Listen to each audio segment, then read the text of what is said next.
Hello,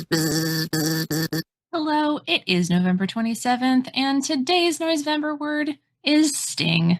What you are seeing and what you just heard was created entirely programmatically through ReaScript because that's what I wanted to focus on today. What you will see here is 5 new tracks that were created, and each of these medium items were selected where they were because of their length. So I'm going to go ahead and delete all of these and show you how I did this. This was originally a script that I got from someone else. I was just looking through all the different packages for stuff that would be easy to start with for inserting something. So what I've done is created this little CSV here with column A is all of my track names, and then column B is all of the media item locations that I want to insert.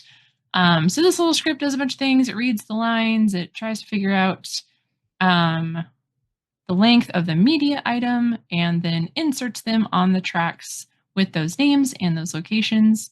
And it sets the track cursor to be the end of the length of the previous media item. Anyway, there's a bunch of code and I learned a bunch of things and it was a lot. So we're going to figure out where our CSV is. When it inserts them, that's a problem for another day.